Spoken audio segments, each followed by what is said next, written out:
Alan's here.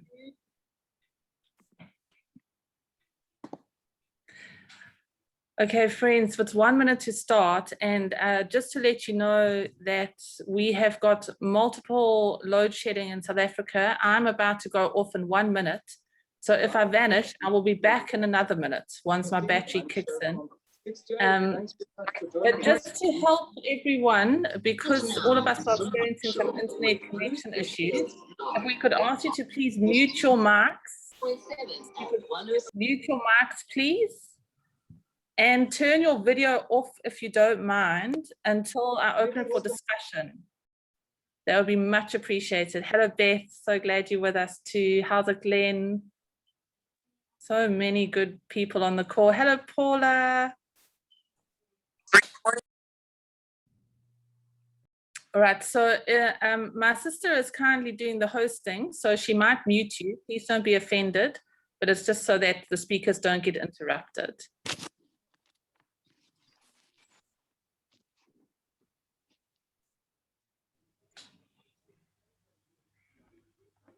Okay, welcome everyone. I'm going to give another 30 seconds just to let everyone arrive. I see lots of people coming in.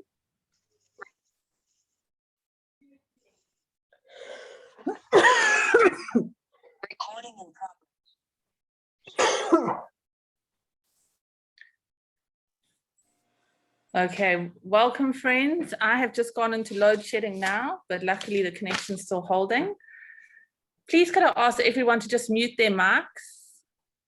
If possible, that'd be much appreciated. Thank you so much.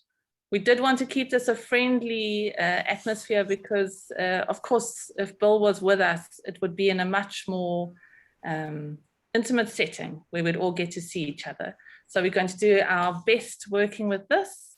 So welcome, everyone. If you aren't speaking tonight, so it's only Colin, Lumkile, and Rob that I'm going to ask to turn their videos on.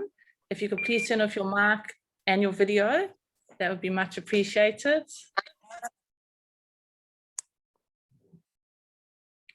And thank you, Lumkile. And Rob, are you able to turn your video on, please?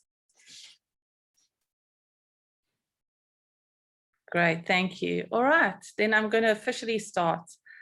A big welcome to everyone. Thank you so much for being here. It's an exciting and a sad event today. But we are going to be here to celebrate Bill Freund, the book, his autobiography, which I'm sure many of you have already seen. That's come out.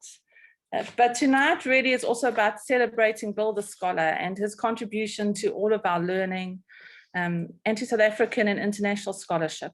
So we have 3 people speaking tonight, which I'm very excited about. And I'm going to introduce them briefly in the order that they will speak. And then I'm going to hand over and sit back and enjoy listening to tonight and come back in and hopefully we can have a short just discussion. I think it would be lovely. I'm sure if we're at a book launch in person, we'd be able to have a few comments and questions. So let's try and do that before we close off. Okay, so the first speaker tonight is Colin Bundy, well, an esteemed historian and someone who many of us here have read many times over. So I don't want to do a long bio, you'll forgive me, Colin, but we are very happy that you are here. And you'll see in Bill's book on page 99 that Saros and Colin are very much a part of what Bill called a whole new wonderful world that he discovers once he leaves America. So Colin, thank you for being here with us. The second speaker tonight is Lumkile, and thank you so much for joining us, a senior lecturer in economics at Wits, previously an executive at the Industrial Development Corporation for about 11 years.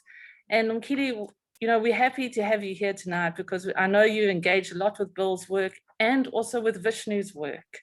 And of course, Vishnu is someone who we are deeply sore is not with us tonight.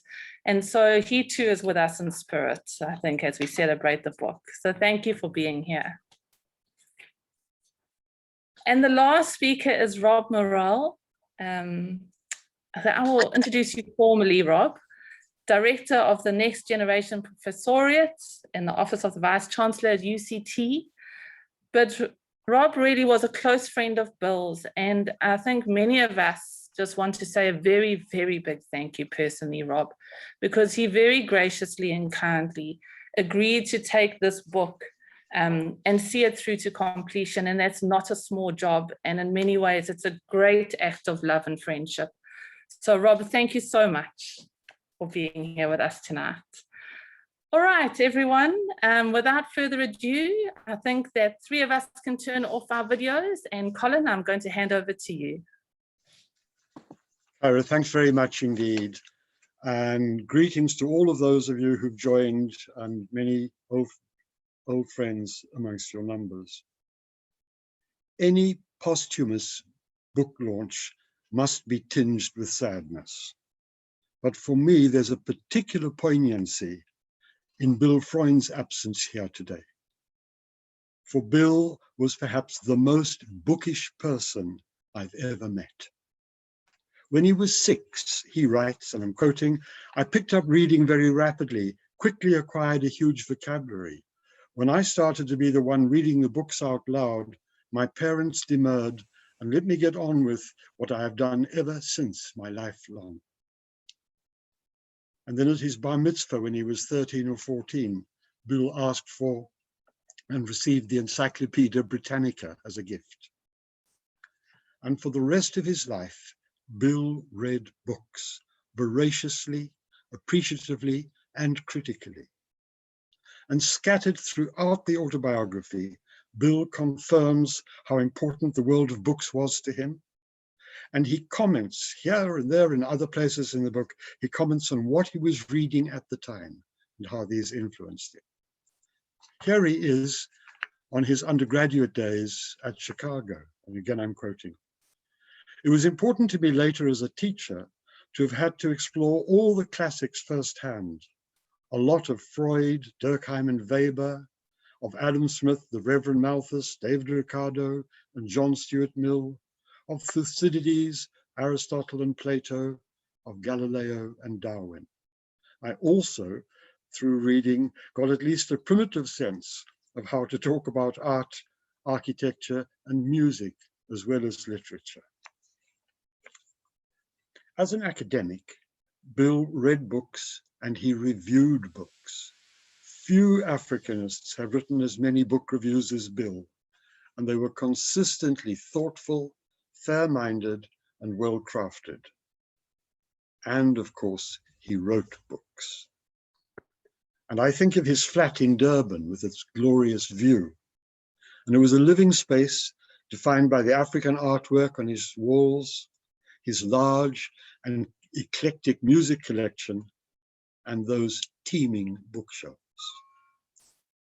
For my comments today, I'm going to say, first of all, I want to say a little bit about the book that's being launched here, the autobiography, and then to say something about Bill's contribution to the study of African history. The autobiography began life as Bill's own inquiry into his family's history. And the first 3 chapters explore the histories of his mother's and his father's family, going back 6 generations. But they go far beyond a simple exercise in genealogy. As you'd expect of Bill, the histories of both sides of his family are located analytically within a wider story, the story of Jewish communities in the late crumbling Habsburg Empire. And he frames the 2 family histories within 2 processes. The move during the 19th century, the movement from village to town to city by so many. And secondly, the success of thousands of Jewish-owned businesses as sources of wealth and economic dynamism. In the 2nd chapter, we meet his parents. His Austrian father was and I'm quoting, "a convinced textbook model working-class socialist and a Zionist." His mother, from a well-off family, also became interested in politics and socialist ideals. The 3rd chapter considers the impact on both of his family lines of the First World War and the rise of Nazism. And he locates their separate departures in 1939, their departures to the United States, within a broader analysis of refugee experiences, routes, and destinations.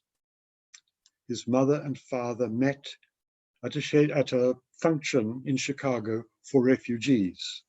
They married, and in 1944, their only child, Bill, was born. 2 chapters give an entrancing account of Bill's childhood and school days, and chapter 6 accompanies him to university, first at Chicago, and then for his PhD at Yale. South African readers will be struck strongly by Bill's account of 1969, which he describes as his annus mirabilis. He was working for his doctorate on the history of the Cape in the early 19th century, and he spent 6 months in archives, first in Holland and then in Cape Town, where in Cape Town, Bill taught himself Afrikaans and began exploring Afrikaans literature. He again comments on those readings.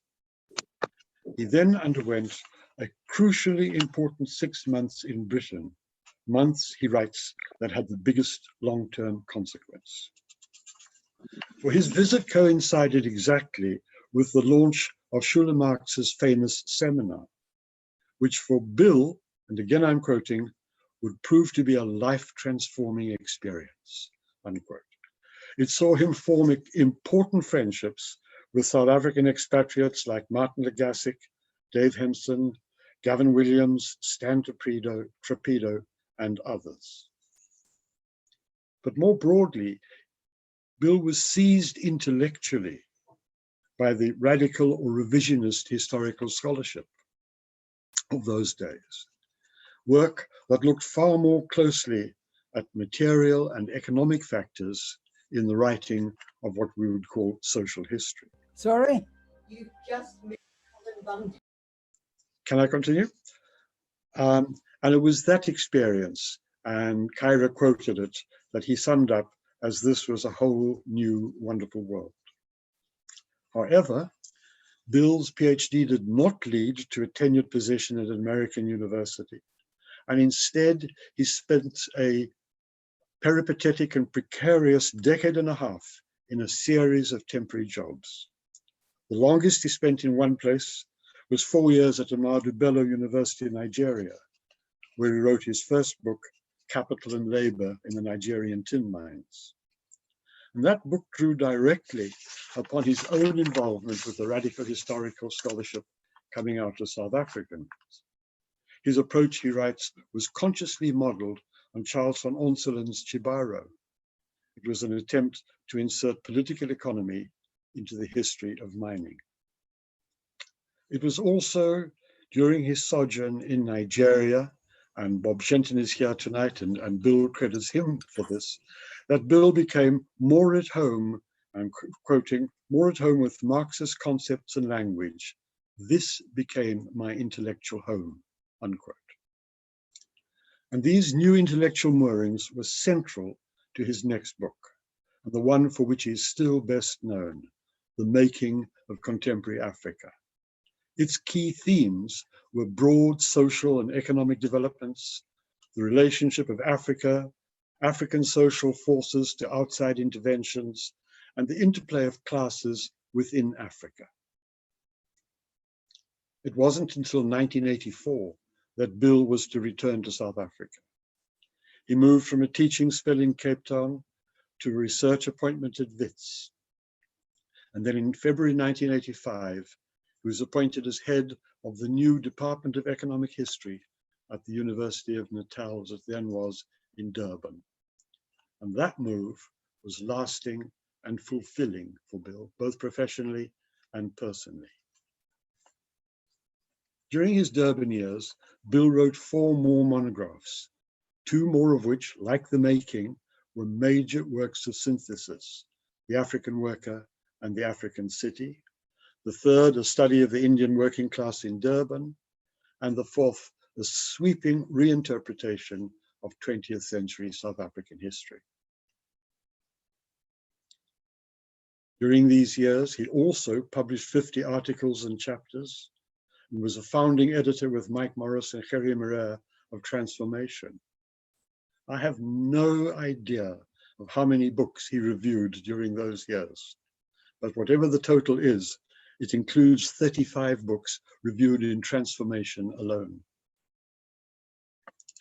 Your invitation to join this launch says that Lumkile, Robert, and I would talk about Bill Freund's contribution to African socio-economic history. There's a lot that could be said about that, but I'm going to confine myself to just 2 points. Firstly, in his 3 great syntheses, The Making, The African Worker, and The African City, Bill integrated South African history into that of the rest of the continent, far more effectively and coherently than had ever been achieved before. And in doing so, he enriched both African historiography and South African historiography. Secondly, the second point I want to make about his work is that the whole corpus of his writings demonstrates the utility of class analysis, the dialectic, and political economy, what he called the materialist interpretation of history. He said he preferred that term to Marxist history, which he considered had a somewhat sectarian ring. His great intellectual hero was E.J. Hobsbawm, and The Making of Contemporary Africa was a conscious attempt to emulate Hobsbawm, quote, to make a history of Africa that could be placed alongside the histories of other continents, unquote. Like Hobsbawm, Bill's materialism, his use of Marxist theory and concepts, was never doctrinaire, but was always nuanced as it wove detail and narrative together with theory. Overall, it forms an incredibly important oeuvre of left-wing scholarship in South Africa. And finally, one of the most distinctive aspects of Bill's autobiography is his ability to reflect upon his own intellectual development, how and why he tackled particular projects, which ideas and bodies of literature informed them, and as Henry Bernstein wrote, where, when, and how he arrived at the positions that he did. In other words, the book that we're launching tonight is an autobiography that is essentially one of a life to which books were central. Thank you. Colin, thank you so much. Well, yeah, that's such a reminder of the wonder of Bill's life and the wonder of a life that really lives in books. At the memorial, one person said, "We have lost the library," and sometimes it does feel like that. Thank you very much, Colin. Lumkile, can I ask you to come in, please?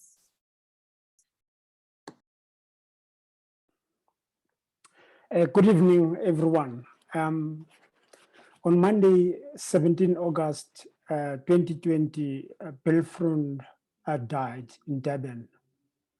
Writing in an obituary of Bill Freund in the Daily Maverick of 21 August 2020, Robert Morrell, who will be speaking after me, describes Bill's explicit self-location as a materialist, a point just been made by Professor Bundy short while ago. And Morrell goes on to congratulate Bill on the clarity of his writing, particularly in The Making of the Contemporary Africa, a book published in 1984. Morrell continues to tell the reader of that article in the Daily Maverick about Bill's unflinching willingness to draw attention to interpretations he regarded as wrong. Again, just to use Morrell before he speaks, to exploit his words again.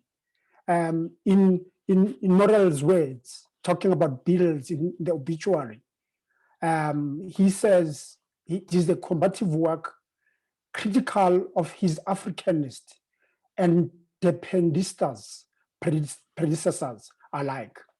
So when I received a copy of the book from Corina van der Spoel from the West Press, I read the book in Morrell's and Vishnu Padhyay's lens, with whom I spent the past 4 years completing a PhD.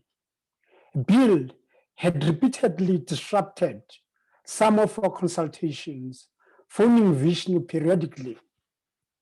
Enough with this digression. Let me now talk about the autobiography of Bill Freund, an historian passage in Africa. In my view, I think what Bill does in the book is making history for Africa that is historical and that should be placed alongside other histories of the other continents with the sensitivities, with the sensitive social nuances, incisive and not superficial. Bill arguably took to his grave a resentment and a disdain, arguably, of nationalism, and found rational nationalism espoused by the African National Congress in South Africa revolting. He did not find the struggle for national liberation in South Africa attractive, and that doesn't mean he was an apartheid booty, but was more attuned with those in the left who imagined major reforms in labor, welfare, and opportunities. That is a politics of class. And he believed that some form of Cuban revolution, which never stressed race, could be a good model for South Africa. Professor Bundy has referred to his work around the African worker, around the African city, just to really emphasize the point that I've just made. The autobiography that's in the book itself is divided into 11 chapters. Chapter 1 to 6, I think Professor Bundy went through it, but really deals with his family roots in Austria, the period following World War I, the dark years of World War II, and the family's migration to America. The opening chapter introduces us to the Austrian Jews who were culturally different from their neighbors and inward-looking in many respects. This could be seen in them not claiming their rights as Jews beyond the very local that they were situated. Because of the Enlightenment, there was an increasing recognition and acceptance in rural circles that Jews be treated as anyone else in Austria, and increasingly over the period everywhere in Western Europe. It is only in 1840, which is a major turning point, when the limitation of Jewish residents in Austria were entirely abolished, and within a generation, Jews were flocking to the city. When reading this chapter, I was triggered by my experiences in apartheid South Africa, where because of my Xhosa identity, I belonged to the Transkei, and therefore could not settle as a resident of Johannesburg in terms of the Influx Control Act. We all know the abolition of Influx Control Act was repealed legislation in 1986, stating that a Black could not be in an urban area for more than 70 hours without official permission.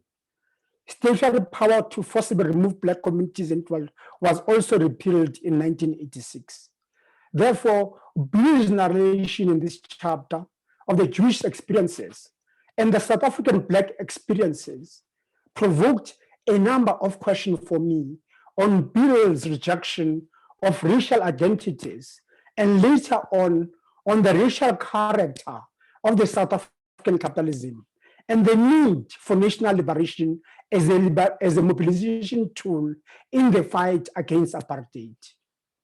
Of importance for me, making this point, takes me back to the 1980s as South Africa's engagement in the fight against apartheid, specifically with the work Bill's comrades engaged in the Greater Durban, people like Alec Erwin, in the formation that led to the formation of FOSATU, were embedded in that tradition was what we refer to as democratic mass organization, where the democracy and the voice of the worker was critical. This, in comparison, is with us, some of whom were in the struggle, based in Johannesburg, in the community struggles, as well as student struggles, where in fact, arguably, the notion of national liberation became quite a big occupation of ours.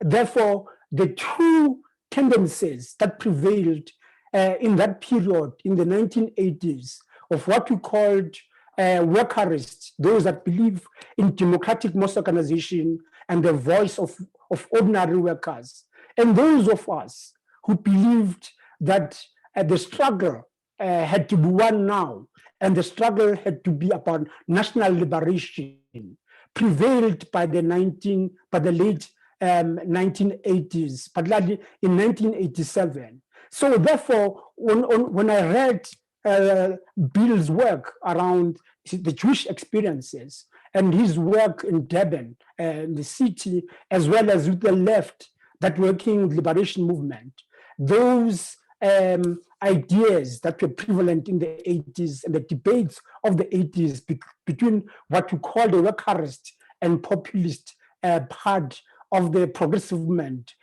emerged. Chapter 2 depicts a frail trade-dependent recovery in Austria that lasted until the Great Depression.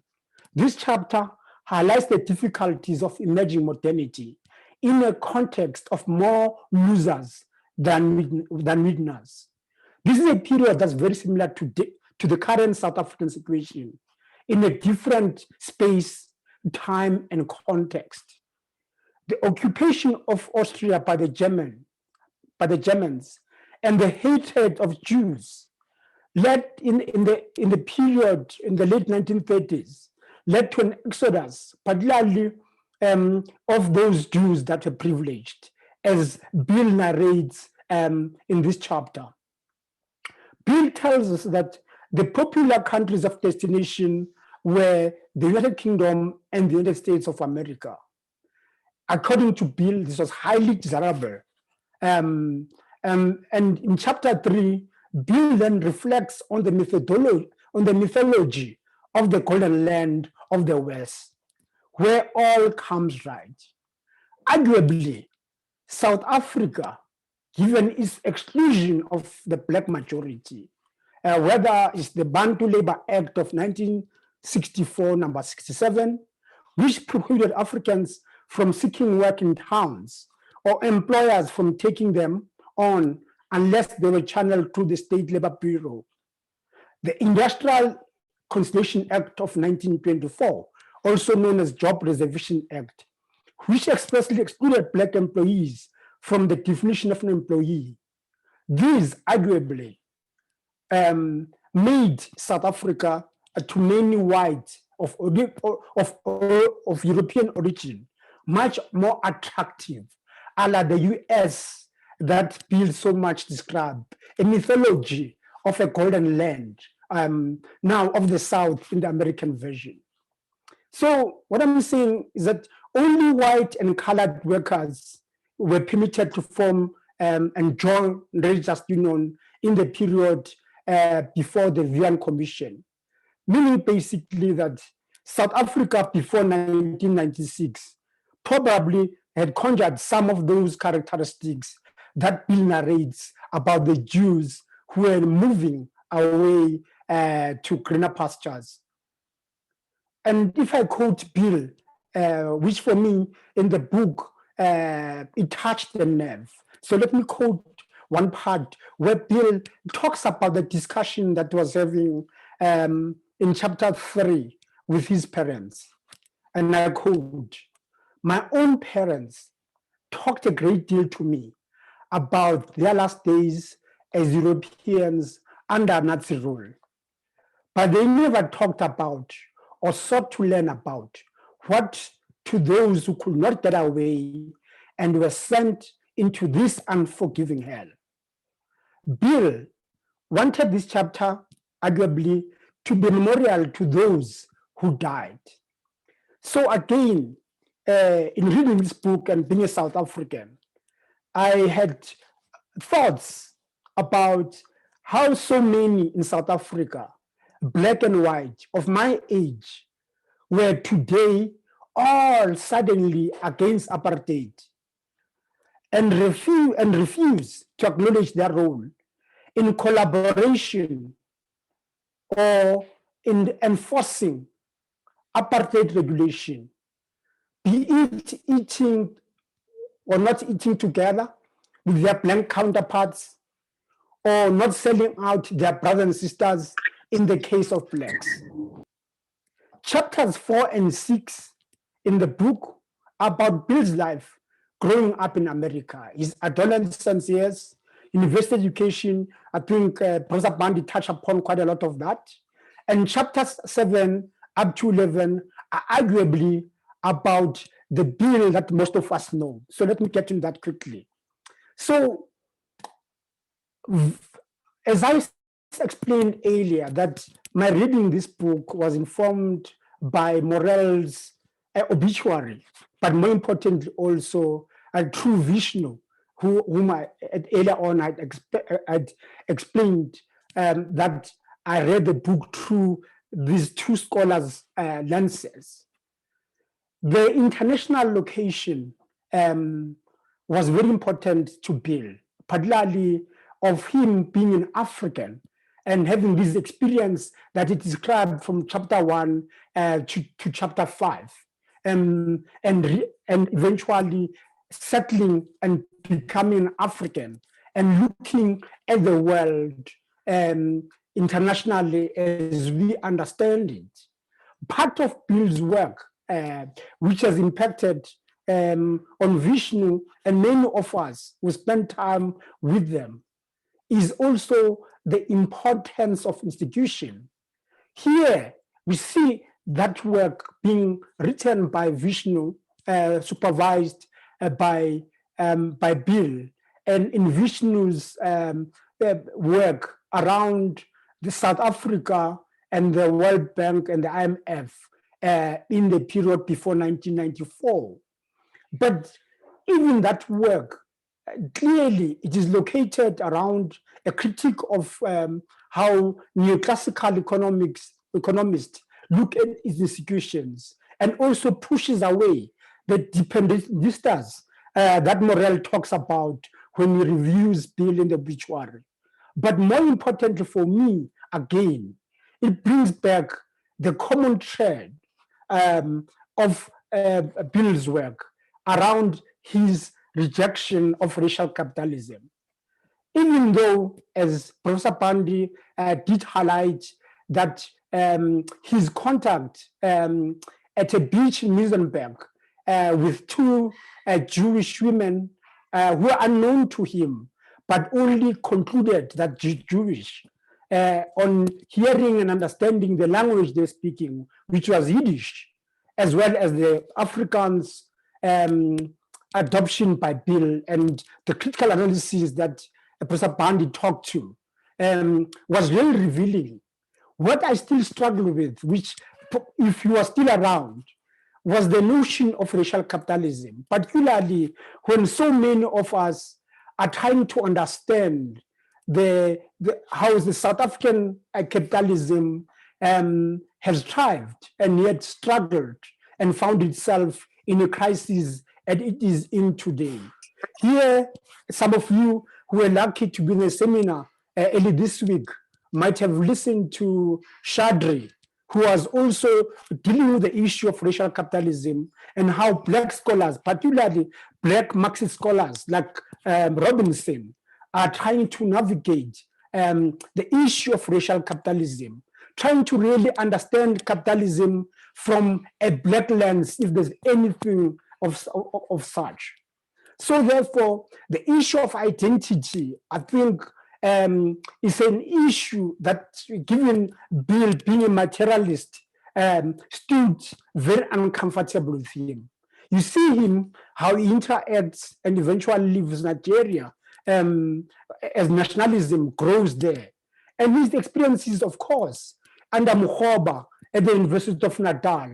And later, we see his resentment of the Fallist in the previous 4 years, and more importantly also, how his earlier work with Vishnu around institution and the notion of developmental state occupies his work, leading to his work and the book that he published on the developmental state of the 21st century. This, in fact, for me, and then in the Chintamboni, his student that he graduated, then and I are both colleagues at the ex-colleagues at IDC. Then he's still there, and I left. But both Vishnu as well as Bill, they are now later on very interested around cooperation, particularly cooperation of the apartheid regime. So Mveni is preoccupied to the IDC about its historical intervention in the economy as an institutional apartheid state. I am occupied with ESCOM.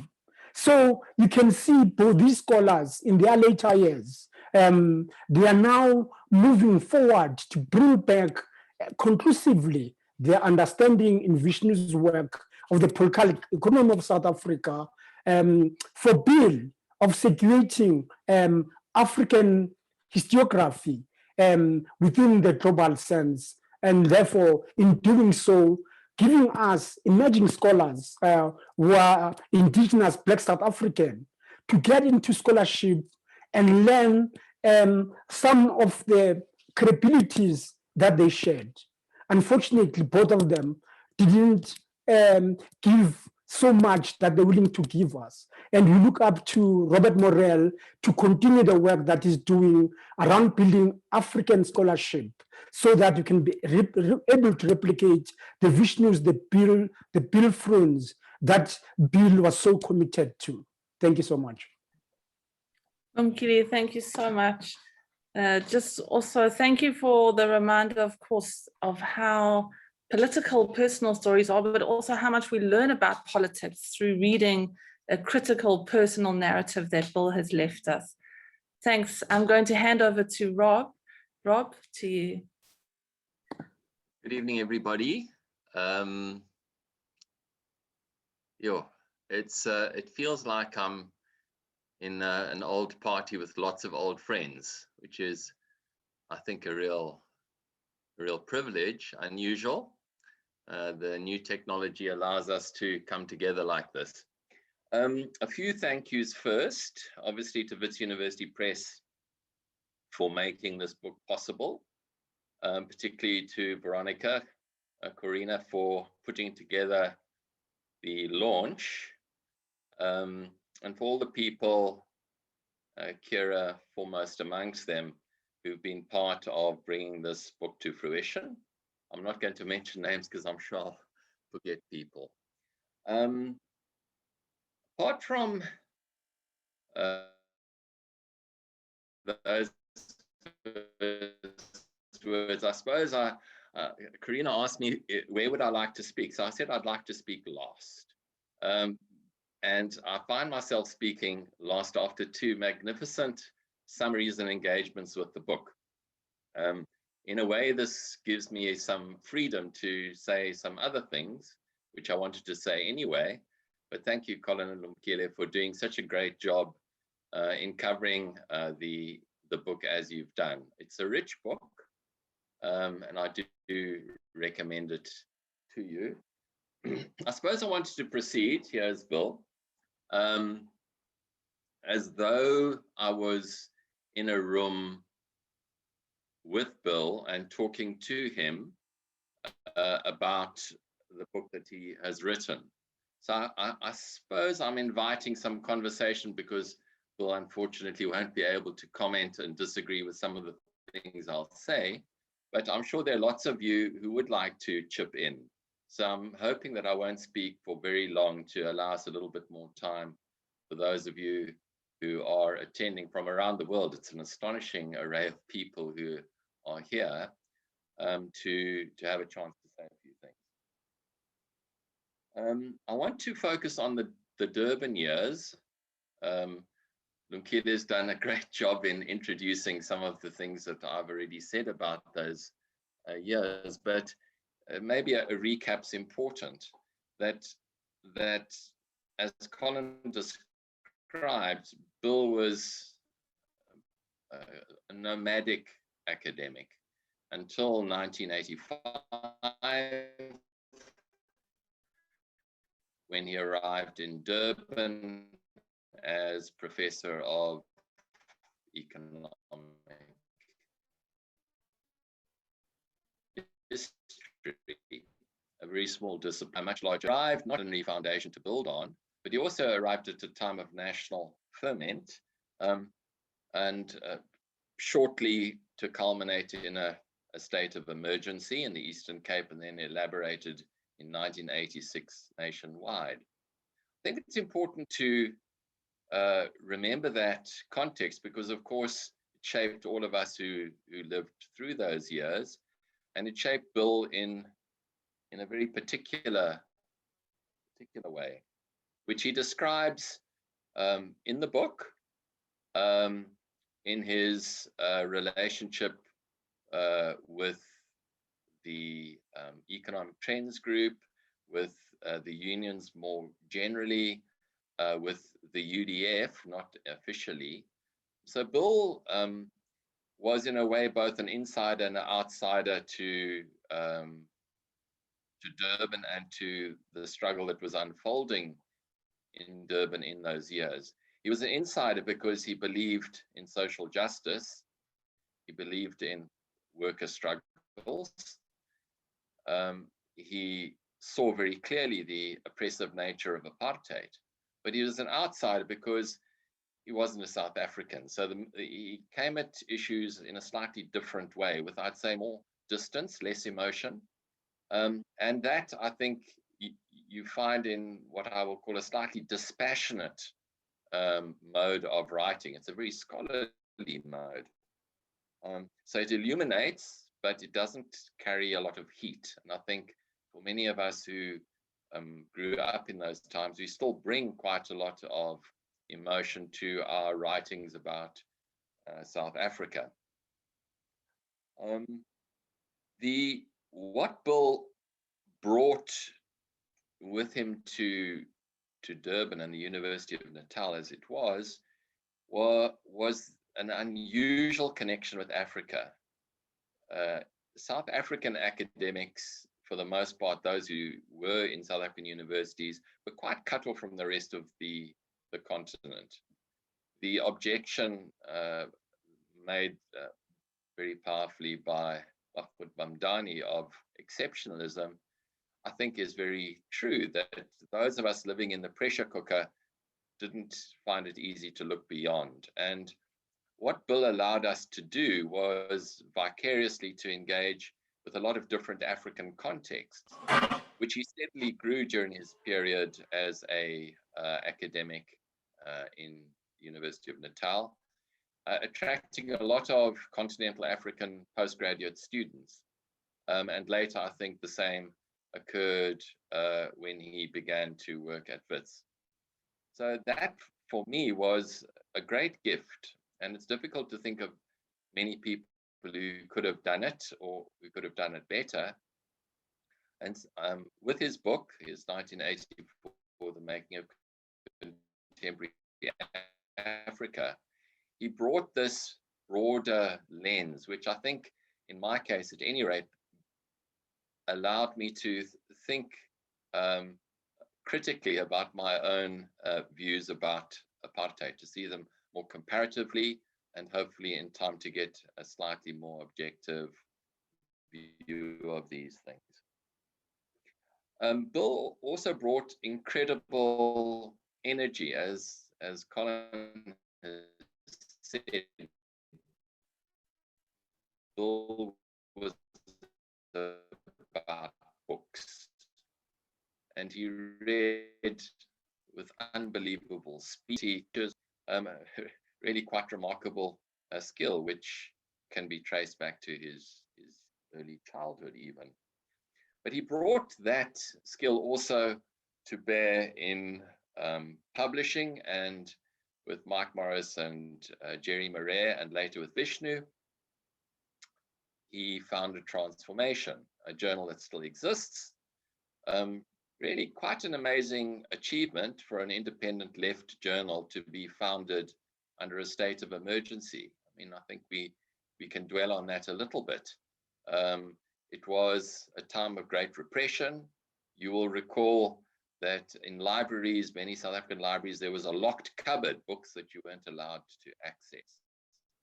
And somehow Transformation navigated through that to provide a platform for a wide range of left-leaning views about South Africa in crisis, but also about South Africa in the future. And it continues, I think, to play a central role in keeping debate about our country alive, and hopefully dreams about our country alive too. So particularly, I should take this moment to thank Jeremy and the people of Transformation who are joint hosts of this event. I think it's a wonderful combination of Bill's historical work and his work to invest in supporting authors, myself included, to showcase their work in Transformation. Bill was a magnificent support to me personally. I share the distinction of being of having Bill as a supervisor, as did Vishnu and Shireen and many others. Colin, I think Colin Marks was also, supervised by Bill. Harold Witt, people in the audience.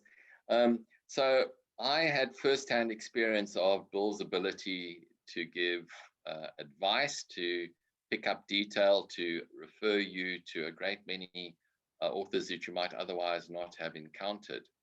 Again, I think there weren't many people in the 80s and the 90s in South Africa who could so readily do that. I think the final comment I want to make, again, thinking of Bill sitting beside me and in that way that he had talking to himself when he particularly disagreed with something, to refer to Bill's sociability. He was a very sociable person. Those of you who attended his memorial service will have seen the amazing spectrum of people who attended, who'd had some sort of engagement with Bill. And his ability to connect, to listen, to stay connected. He was a great letter writer and later email writer with great rapidity. Testifies, I think, not just to the person, but to the influence of his ideas. And I think it's the one thing I really miss in this virtual world. So isn't it wonderful that we're all here talking about Bill and his writing and this wonderful book. But we actually are, for many of us, very far away from one another, and many of us haven't seen one another for a long time. If I had a wish, it would be that we could all be in one room drinking a glass of wine. Thank you very much. Thanks so much, Rob. I share that wish. I forgot to put up even the welcome slide with the book cover because I was too busy saying hello to everyone who I knew on the call. So let's hope that we will have a chance to come back together. I'm sure we will next year. Can I ask Colin and Rob and Lumkile please to turn on their videos? Because just as you said, Rob, we really do want to try at least to have a bit of a conversation. Because really, I think that's what Bill enjoyed most. And at his last book launch, we had it in a restaurant with lots of food and wine afterwards. And it was a lot of fun. So we'll do our best to have a bit of fun now. I'm going to, I've already had one request from Louise White, and she'd like to say something. And then I see Alan Mabin's hand up as well. And I'll try and take two more people after that. So I'm going to start with Louise. I see your mic is unmuted. You're welcome to join us. Thanks so much. Thanks to Colin and Robin Lumkile for this. Somehow this makes me more emotional than the memorial. There's something very final about this. And I have to, full disclosure, I was the person who kept saying to Bill, really? You're going to write an autobiography? How can you possibly spend so much time thinking about yourself? I said. But I want to make reference to something, and Bill's friends are grinning at that, so make something that Colin and Rob talked about, which is the first 15 years of Bill's career, of the moving around. And this was something about which he was not unbitter. At the same time, what's kind of amazing about that is it wasn't just passing through. I can't think of another scholar who dug in where he was. I mean, the Nigerian tin miner is one, but what's the first thing he does when he gets to Durban is begin to work on insiders and outsiders. And he once said, and I think probably other people may have heard this and know the exact words, but somehow that in many ways that your data, because he was from a family that changed nationality every generation. Nothing about this story was unexpected to him. And there are all these comments about bird watching in the chat. And I just want to say, Bill and birds was something else. But if you have impaired mobility, the most terrifying thing in the world is Bill helping you up a slope and seeing an interesting bird at the same time. Thanks. Thanks very much. Thanks. Thanks. Well, that's wonderful. Alan, would you like to come in? Sure. If I'm getting there, that is.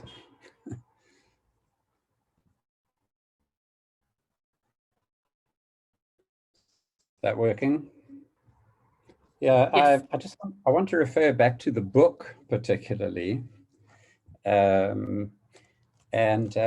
just want to make this remark that interestingly enough, only about 30 pages of Bill's autobiography are about half of his life after he arrived in Durban.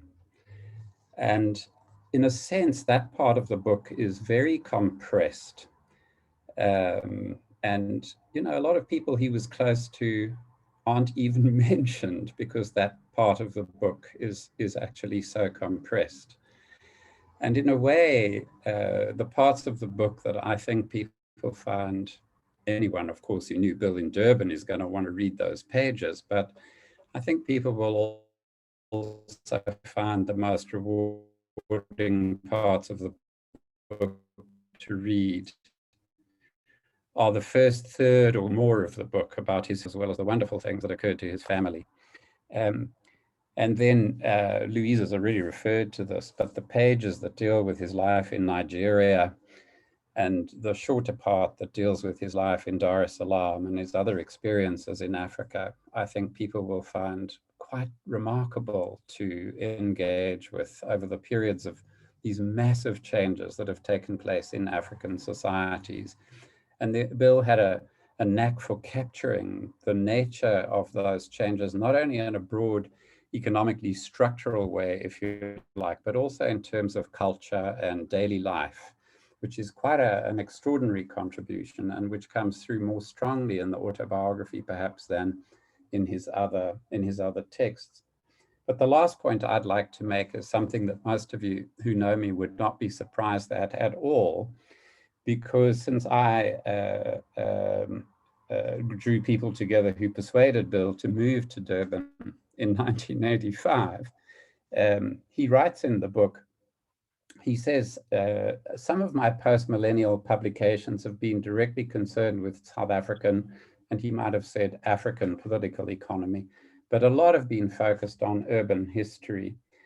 And that's absolutely true. So that a key focus of his work while in Durban, beginning as Louise pointed out with Insiders and Outsiders, a history of Indian working class people and their hopes and dreams and activities and politics and society in Durban, helped by the late Vishnu and many others.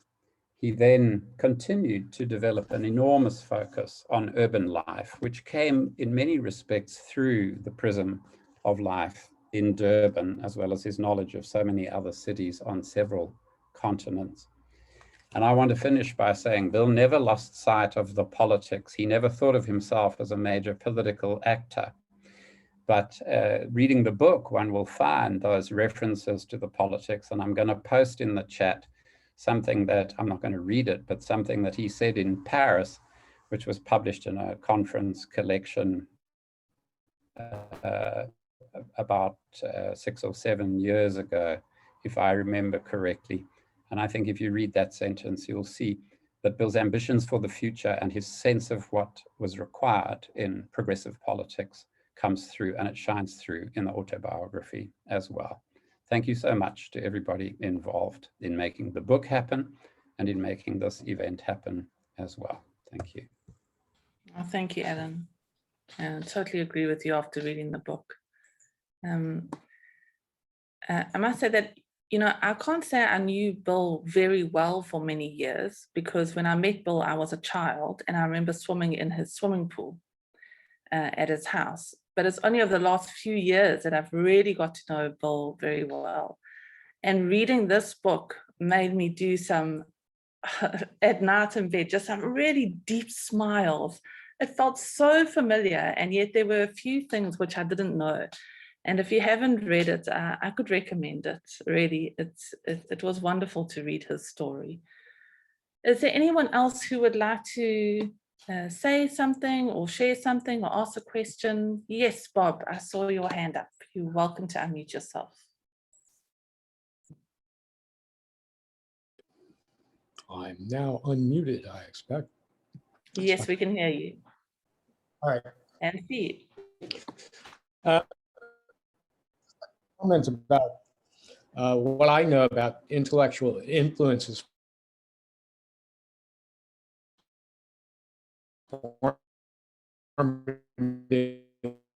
ones for Bill.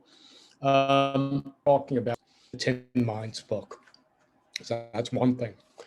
And I don't think that can be underestimated. It goes along with the Hobbes poem.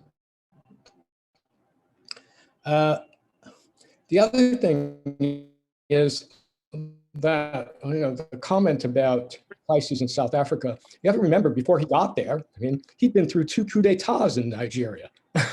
I mean, very tense political situations. And so in a way, cut his teeth on how to deal with those kinds of situations in Nigeria. And, you know, I was kind of amused thinking about this, and you're talking about load shedding in the power system in South Africa. We had the opposite in Nigeria. Occasionally we had electricity, which would allow things function. So again, I don't think that would have been, I guess the only other thing that I'd like to comment on is that, yeah, the South African the exceptionalism, the idea of South African exceptionalism. I being on the fringes of the anti-apartheid movement in Toronto, this was always one of the things that struck me, was how disengaged that whole project was from anything that was going on in the rest of the continent. In fact, I can remember being sort of criticized as undermining the cause by pointing out that there were oppressive regimes elsewhere on the continent. But I just want to mention 2 other academics of South African origin who did engage with the rest of the continent in very serious ways. One of them is a participant today, Gavin Williams. And the other one was, of course, the late Mike Cowan, who was born in South Africa and spent his key academic years doing research in Kenya. So I also remember a conversation between Cowan and Freund, which I wish I'd recorded, because it was actually something to behold. That's it, sorry. No problem. Thank you so much, Bob. It's lovely to see you. Yeah. I am going to, yes, Beth, I see you. Don't worry, I'm going to hand over to you now, and then Colin, I'll let you respond. Beth, welcome. Lovely to have you here. Perhaps you'd like to tell everyone too how you know Bill. Yeah, mute my audio. Yes, we can. Can you hear me? Okay, good. Okay, good. Really quickly, I've known Billy since kindergarten. and we were really good friends. But and I went all the way through high school with him. I was a member of the group that he talks about as being so important to him in high school. I want to say two things about the book and maybe illuminate something that you don't know. You'll notice that there are two poems by Bill in the book. I remember when he did a version of that African Violet poem, which I really love. I remember when he did it really in grade school, and then he published it in our Lake Review High School thing. And the other thing I want you to know is this poem. I think it's odd that he didn't mention Janie Goldberg-Jow, who I thought Bill had feelings for her. I'm not sure. She was my best friend. And she was a beautiful woman. I mean, really beautiful. She was one of those, you know what I mean, perfect skin and whatever. And I think he, you know, in that poem says to Jane in Fatigue. Well, Jane Peace Corps, and she was in Fatigue in Senegal. And I think that poem about that Bill writes about her it's meaningful to him. And I think it's really interesting that he didn't reveal her name, because I think she was an important person to him, Janie. And I just want you to know about that. One more thing, and that's it. Bill talks about how he is not, he didn't think of himself as, as having any artistic talent. Actually, Bill was singled out in grammar school. I remember and put in a special, that both of us got to work in a special place in the room on an easel. So he did have artistic talent. And the other thing is that he doesn't talk, I'll stop in a second. He doesn't talk about his talent for singing. He was a very fine singer. He and I accompanied him in a Schubert song that he presented to the women's club, I think, at the university. And then finally, I remember him singing Younger Than Springtime in the school assembly, and they were mesmerized. That's it. Thank you, Beth. Thank you. Wonderful. And of course, Bill's father was a painter too. So there's these incredible paintings in Bill's flat still by his dad. Yeah. Colin, would you like to come in?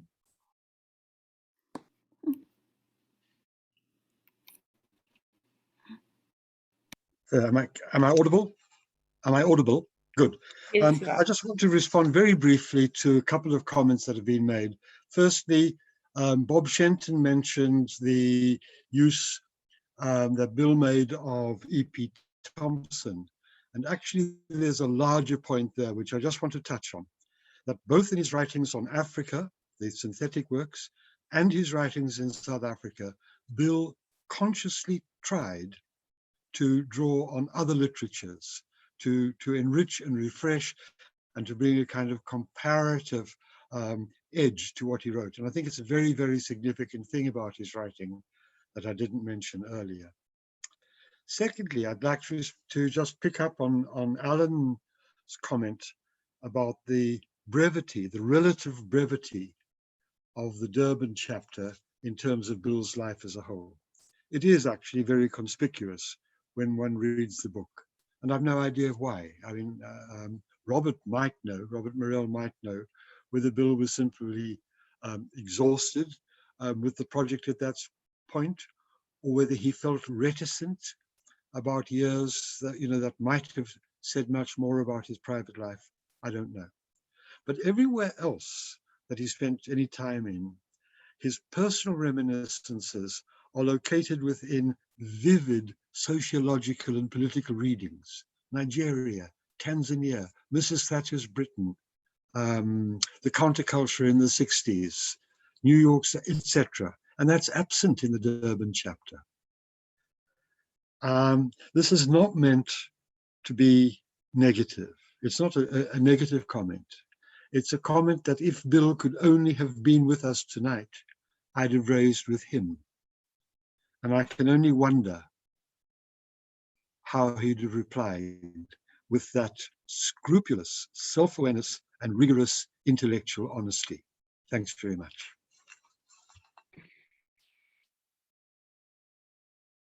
Thanks, Colin. Rob, do you want to come in and add to that?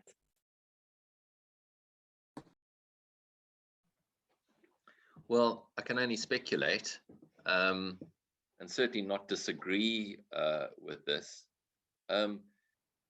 There's a paradox because I think Bill, certainly in the late 80s and the 90s, described himself as being happier than he'd ever been before. So there's the paradox of being happy and not talking about it.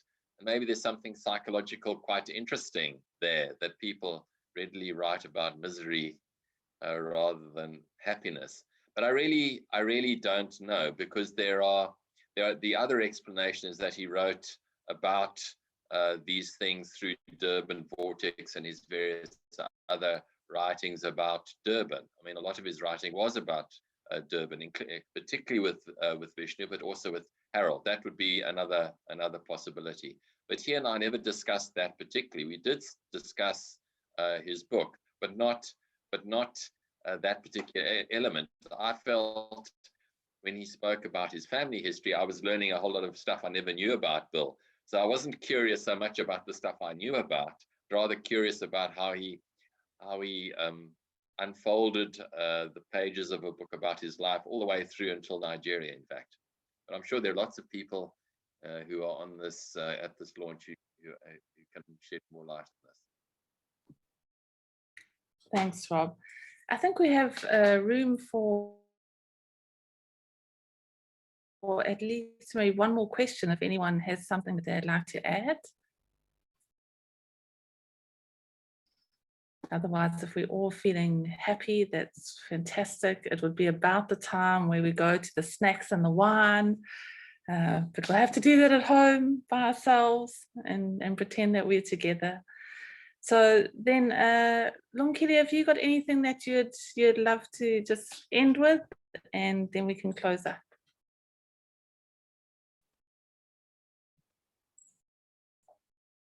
Oh, you're on mute. Sorry, Lumkile.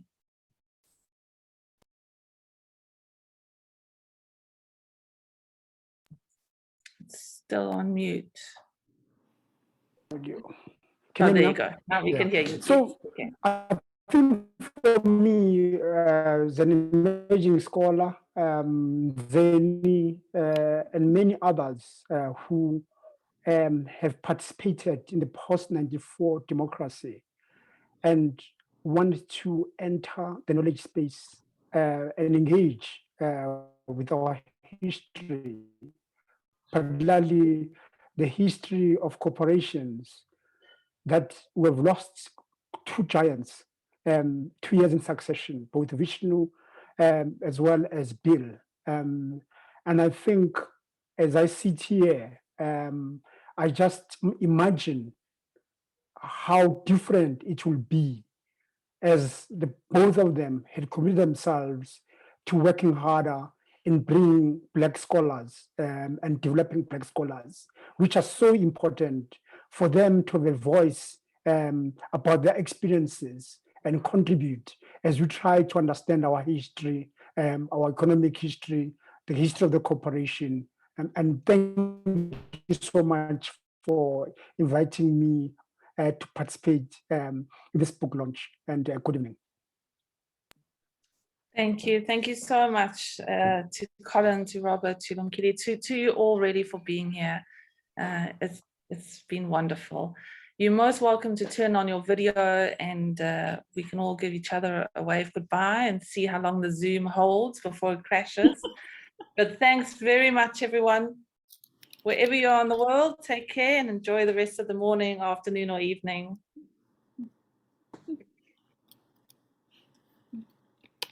You can wait. Bye-bye, everybody. Bye.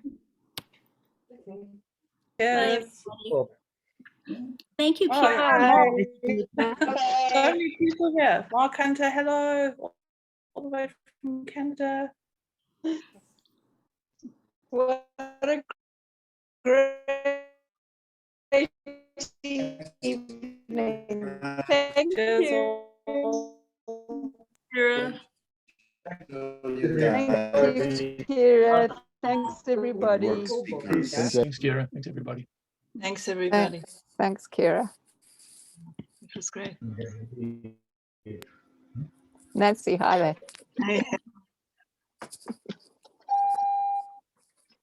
Kira, thanks. That was amazing. Really appreciate it. Cheers, Monique. Hi, Sherrod. Night, Crane. Bye, Nancy. Kira, good Sheila. night, and thank you very much for chairing us. Colin, thank you so much. You take care. Shall Cheers. do. Bye. Bye. Hi, Colin. It's Laureen Platsky. Hi, It's lovely to Laureen. see you as well. Good. What a All what a these wonderful layers of one's life. reunion. Hmm? Great. Nope. It's so nice to see everyone.